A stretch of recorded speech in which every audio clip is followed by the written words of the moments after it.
शिक्षक मित्रांनो, आपल्यासाठी अजून एक काम वाढलेलं आहे. 25 ऑगस्ट 2025 रोजी एक शासन निर्णय आलेला आहे.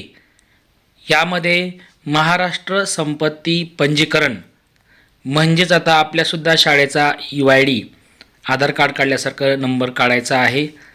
तर MHUID या वेबसाईटवर ही वेबसाईट तुम्ही पाहून घ्या, लिहून घ्या आणि व्हिडिओ नक्की शेवटपर्यंत पहा. तुमच्या सर्व शंका नक्कीच या ठिकाणी राहणार नाहीत. तर आपण स्टेप बाय स्टेप अगदी व्यवस्थितपणे हा व्हिडिओ नक्की शेवटपर्यंत पहा आणि आपण सर्व माहिती शिकूया. पहा, https या ठिकाणी mhuid.mrsac.org.in ह्या वेबसाईटवर आपण लॉग इन व्हायचं आहे. पहा, मी या ठिकाणी लॉग इन होत आहे. स्टेप बाय स्टेप जाऊया, कुठलीही गडबड करायची नाही. बघा, गेल्यानंतर अशा पद्धतीने तुमच्यासमोर डॅशबोर्ड ओपन होईल. यामधील आपण लॉग इन या टॅबवर जायचं आहे. त्यासाठी त्या ठिकाणी 2 आहेत. त्यातील जिओ पोर्टल लॉग इन यावरती क्लिक करायचं आहे. त्यानंतर सेवार्थ ID हा कोणाच टाकायचा आहे, तर आपल्याला BO कार्यालयातील आपले गट शिक्षणाधिकारी यांच्या नावाने हा सेवार्थ ID जनरेट केलेला आहे जिल्ह्यावरून.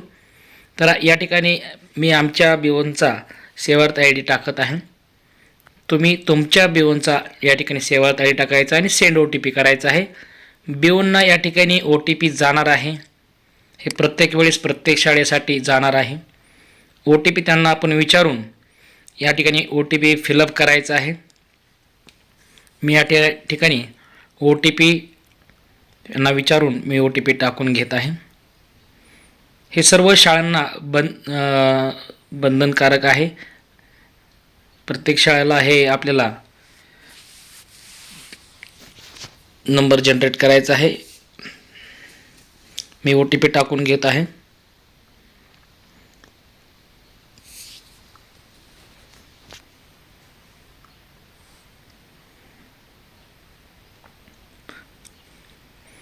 OTP टाकल्यानंतर व्हेरीफाय OTP या टॅबवरती क्लिक करायचं आहे. त्यानंतर अशी तुमच्यासमोर डॅशबोर्ड ओपन होईल. आता डिफॉल्ट काही टॅब या ठिकाणी ओपन होत आहेत. पाहू शकता. आता ज्या BOचा आपण सेवार्थ ID टाकतो त्या तालुक्याचा, जिल्ह्याचा या ठिकाणी मॅप ओपन होत असतो. तर इकडं डाव्या साईडला तुम्ही पाहू शकता 2 टॅबवरती दिसत आहे. त्यामध्ये क्युरी सेक्शन्स आणि लेअर सेक्शन असे 2 दिसत आहेत. एकदम डाव्या साईडला तुम्ही पाहू शकता. त्यानंतर त्या ठिकाणी डिस्ट्रिक्ट म्हणजे आपला जिल्हा हा डिफॉल्ट त्या ठिकाणी येणार आहे. कारण त्या जिल्ह्यातील त्या गट शिक्षण कार्यालयाकडे हा सेवार्थ ID दिलेला असल्यामुळे तेथील सेवार्थ IDने तो तालुका जनरेट होतो. या ठिकाणी जिल्हा आपला डिफॉल्ट या ठिकाणी ते क्युरी सेक्शन जायचं आहे. जिल्ह्याचं नाव, आपल्या जिल्ह्याचं तालुका निवडायचा आहे. त्यानंतर विलेजमध्ये गेल्यानंतर आपल्या ग्रामपंचायतीचं नाव असेल किंवा तुमच्या शाळेचं जे गाव असेल नाव त्या ठिकाणी इनिशियल असतं. त्या ठिकाणी उदाहरणार्थ भोत्रा गाव असेल तर B टाकायचं, इनिशियल इंग्लिशमधली पहिला अक्षर. त्यानंतर खाली डिपार्टमेंट हे त्याचा डिफॉल्ट आलेला आहे. एज्युकेशन ऑफिस प्रायमरी असं येतं आहे. त्यात कोणताही बदल करायचा नाही. त्यानंतर मॅपिंगमध्ये मात्र काळजी घ्यायची आहे. न्यू मॅपिंगला क्लिक करायचं आहे. मॅपिंग टाईपमध्ये न्यू मॅपिंगला क्लिक करायचं आहे. परत सांगतो, विलेज तुमची ग्रामपंचायत निवडा. जे वस्ती शाळा असेल तर ग्रामपंचायतला क्लिक करायचं. ज्यांचं मोठं गाव असेल, ग्रामपंचायत असेल त्यांचं काही अडचण नाही, पण जे वस्ती असतात त्यासाठी ग्रामपंचायत त्यांची निवडायची आहे. त्यानंतर मॅपिंग टाईपमध्ये न्यू मॅपिंग करायचं आहे. त्यानंतर असिस्ट ऑफ डिपार्टमेंटमध्ये एज्युकेशनल इन्स्ट्रक्शन ती करा. त्यानंतर सब असिस्ट ऑफ डिपार्टमेंटमध्ये जिल्हा परिषद, तुमच्या शाळेचा प्रकार कोणता आहे तो पहा. जिल्हा परिषद उच्च प्रायमरी असेल, माध्यमिक असेल, ते व्यवस्थित वाचून त्यानंतर खाली एक विचार करा. MHUID टॅबमध्ये क्रिएट MH वर करून सबमिट क्लिक करायचं. सबमिट क्लिक केल्याबरोबर तुमचे हे या ठिकाणी जिल्ह्याचा मॅप ओपन होतो आणि इकडे उजव्या कोपऱ्यामध्ये तुम्ही सॅटेलाईट व्ह्यूवर क्लिक करायचं. त्याच्यात वर जाऊन तुम्ही सर्च बॉक्सवर क्लिक करून या ठिकाणी काय टाकायचं आहे पहा. तर तुमचा या ठिकाणी अक्षांश रेखांश हे तुम्ही कुठून शोधायचं आहे, तर तुम्ही जे UDIS प्लसचं GIS मॅपिंग केलेलं आहे त्या ठिकाणी तुम्हाला त्या ॲपमध्ये फ्रंटमध्ये तुम्हाला दिसले, या ठिकाणी तुम्ही स्क्रीनवर पाहू शकता. 75ने धाराशिव जिल्हा असेल तर 75.414547 असं काहीतरी सुरुवात होईल. तर त्यानंतर कॉमा द्यायचा आहे. परत तुमचं अक्षांश रेखांश टाकून सर्च करायचं आहे. सर्च केल्यानंतर लोकेशन फाउंड झालेलं आहे. या ठिकाणी तुम्ही पाहू शकता केशरी रंगामध्ये एक सर्कल या ठिकाणी तयार झालेलं आहे. ते म्हणजेच शाळा आहे. मी जी आता शाळा सिलेक्ट केलेली आहे ती शाळा तुम्हाला अशी केशरी रंगाने दिसेल. त्यावरती डबल क्लिक केल्यानंतर झूम होतं किंवा माऊसने तुम्ही झूम आउट झूम इन करू शकता. आता आपल्याला खरं महत्त्वाचं काम करायचं ती म्हणजे मॅपिंग. तर ते कशा पद्धतीने करायचं आहे ते आपण आता पाहूया. पहा, या ठिकाणी शाळा दिसत आहे माझी. तर ह्या शाळेला आपल्याला मॅप करायचं आहे. याचं इन्फ्रास्ट्रक्चर या ठिकाणी तुम्ही डाव्या कोपऱ्यामध्ये इथं पाहू शकता. इथं पोलोगॉन नावाचं एक POLYGON हे तुम्ही सिलेक्ट करायचं आहे आणि व्यवस्थित आपल्याला स्क्वेअरमध्येच सिलेक्ट करायचं आहे. ते एक क्लिक करायचं आहे. त्यानंतर आपली शाळा किती बाउंड्रीमध्ये आहे ते व्यवस्थित तुम्ही एक एक क्लिक करून तिला काय करायचं आहे, मॅप करून घ्यायचं आहे. पहा, अशा पद्धतीने माझ्या स्क्वेअरमध्ये असल्यामुळे पाहू शकता. आणि विचारतं आहे तुम्हाला मॅप असेल, तुम्हाला यस मॅप इट करायचे असेल तर यस. त्यानंतर तुमचा पुढचा फॉर्म तयार होतो. काही जणांचे एल आकारात असेल तर ते मला दोनदा तिथं ॲड म्हणून एक ऑप्शन येतं, तुम्ही ॲड करू शकता. आता वरच्या टॅबमध्ये काम करायचं नाही, खालच्या ह्याच्यामध्ये रेषेच्या खाली काम करायचं आहे. तिथं तुम्ही शाळा तुमची बांधकाम कधीचं आहे ती तारीख या ठिकाणी टाकायची आहे. त्यानंतर आपल्याला एक PDF, ज्या PDFमध्ये तुमचं आर्ट आणि एक फॉर्ममध्ये माहिती भरून प्रमाणपत्र आपल्याला तिथं अपलोड करायचं आहे. तुमच्या शाळेची किंमत वगैरे त्याचा उल्लेख असतो. अक्षांश रेखांश मी फॉर्म पण तुम्हाला या ठिकाणी दाखवतो.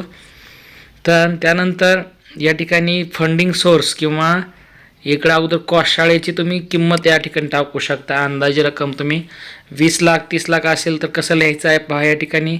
कारण लाखमध्ये विचारत असल्यामुळे फक्त 15 लाख असेल तर 15 एवढाच आकडा टाकायचा आहे, पुढे काही टाकायचं नाही. तर तुमचे 15 लाख एवढंच टाकायचं आहे, पुढे शून्य द्यायची गरज नाही. या ठिकाणी मी फक्त उदाहरण दाखवतो आहे. शून्य मी नंतर काढून घेणार आहे त्याचं.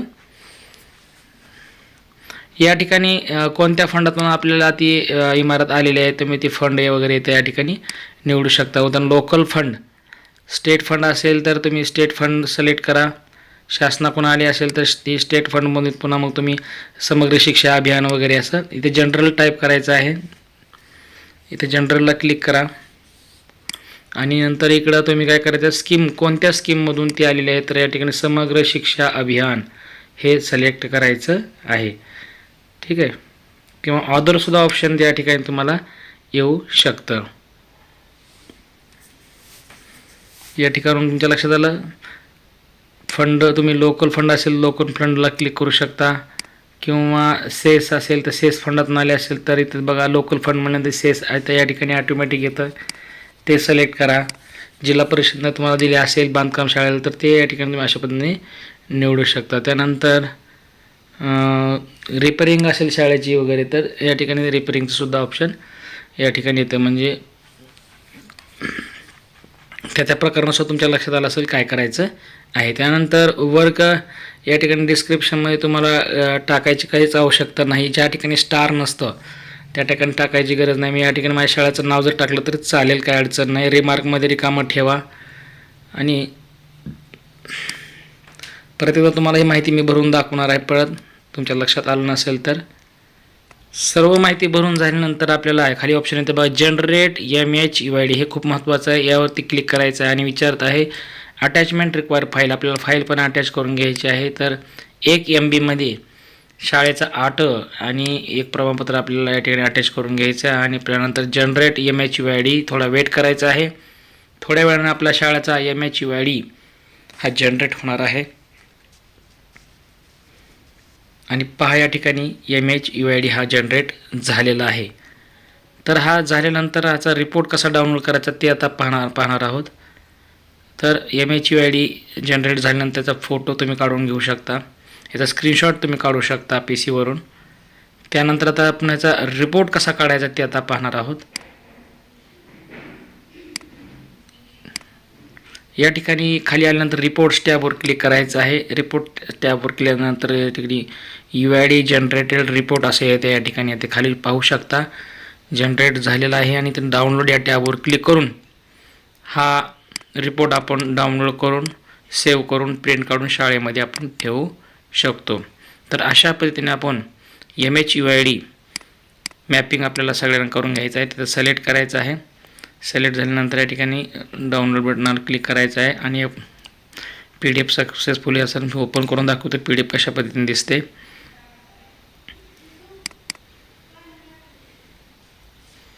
अशा पद्धतीने मित्रांनो आपला MHUID रिपोर्ट दिसेल. त्यावेळी ते शाळेचं नाव असतं आणि 16 अंकाचा बहुतेक हा UID तयार झालेला आहे. तर अशा पद्धतीने आपण MHUID कसा करायचा याचा सविस्तर व्हिडिओ आपण ह्या व्हिडिओमध्ये पाहिला. कोणाला अडचण असेल तर संपर्क करू शकता, मेसेज टाकू शकता आणि आपल्या मित्रांना नक्कीच व्हिडिओ शेअर करा. जे शिक्षक बंधू आहेत, शिक्षक बंधूसाठी अजून एक काम वाढलेलं आहे. खरं तर हे काम इंजिनियर लोकांचं आहे, पण आता प्रशासन हे शिक्षक लोकांवरती अशा पद्धतीने ही कामाची जबाबदारी टाकत असतं आणि शिक्षकाला हे सर्व काम आली पाहिजेत, कारण प्रत्येक शिक्षक हा तंत्रज्ञ शिक्षक आहेच. त्यामुळे बहुतेक ही कामं त्यांना दिली गेलेली असावीत. तर मित्रांनो, अशाच नवीन नवीन शाळेच्या किंवा शैक्षणिक माहितीसाठी हे चॅनल सबस्क्राईब करून ठेवा. आपल्या मित्रांपर्यंत हे व्हिडिओ नक्की शेअर करा. तसेच या चॅनलवरती तुम्हाला विविध प्रकारचे शैक्षणिक व्हिडिओ उपक्रम असतील, शनिवारचा आनंददायी उपक्रम असेल, या संदर्भातले संपूर्ण व्हिडिओ आपण यावरती टाकत असतो, त्याचे शॉर्ट टाकत असतो. तर भेटूया नवीन व्हिडिओमध्ये अशीच नवीन एक माहिती शिक्षणासाठी घेऊन. धन्यवाद.